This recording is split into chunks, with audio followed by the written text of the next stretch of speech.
This one's in Mexico. The lower house there passing a bill that will make the biggest changes in decades to the country's telecom industry and television industries.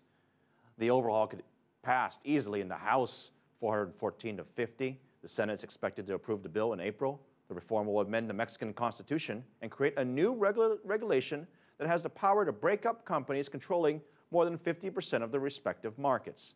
The autonomous watchdog will be called the Federal Telecommunications Institute. Yes, I want better service at better prices, and that's no longer run by monopolies. There are other companies that could be good competitors, but they aren't allowed to have the same coverage area. Here, there's very little competition. There are only two companies, Movistar and Telcel, which are the only strong ones. With other companies, we'd have more options.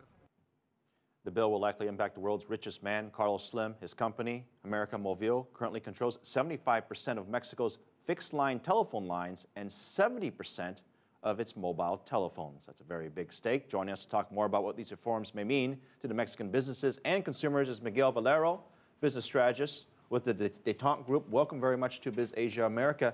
And thank you, Phil. As I was researching this story, all the headlines say how bad and how terrible it will be for Carlos Slim, the richest man in the world, and how he potentially gets his monopoly broken up. But I kind of read it a different way, and I hinted at this with you earlier before the interview. Isn't it a good thing? He gets a lot more options to potentially sell stakes to other folks. Not that he will, but he has the option to diversify a lot of his holdings potentially. Absolutely, yes, definitely. Carlos Slim will benefit from this, not only because he will be able to do that. No.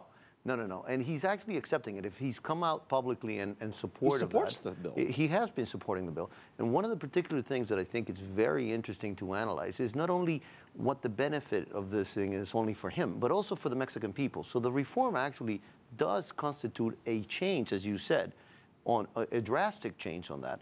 So it is very interesting times for Mexico. The Mexican economy has always been watched very closely by America and also by American companies. And I assume the broadcasting industry, the telecom industry is no different. A lot of folks are watching that. They want to be involved in it. It's a fast and growing industry. Does that mean a lot more potential for M&A activity, especially from North American firms? Absolutely. A $30 billion a year telecommunications industry like Mexico represents, it is extremely attractive to many potential investors around the world, not only for US-based companies like Viacom or NBC Universal, but more importantly for other international players, Orange, Singtel, and others coming in from different regions of the world.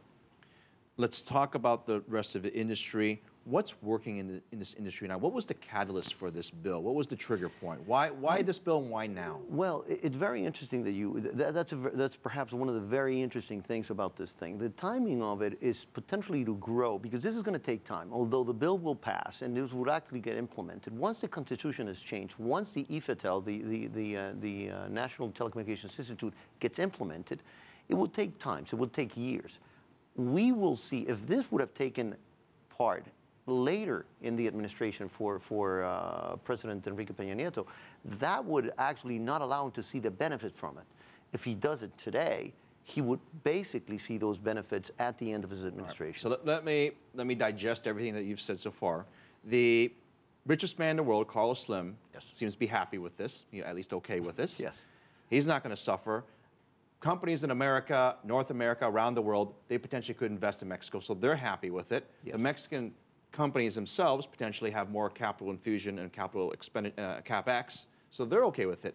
Are the consumers a winner as well? Absolutely, because part of this thing, it has to do with antitrust and competition. And it will allow people to compete in a very different playing field. The Mexican telecommunications playing field had been, monopolized. With this breakage of the monopoly, it would allow the Mexican consumer to benefit from it. Is that a nice way of saying that things are too expensive? Oh, absolutely. The OECD has come out and said, there's overage payment in Mexico for about $15 billion in telecommunication services. I guess that's how you become the world's richest man. Absolutely. Miguel Vaero, I want to thank you very much, business strategist for Detente, for helping us better understand this very important bill that's being passed in Mexico. And of course, they're awaiting the signature and approval, I guess, by the Senate. Correct.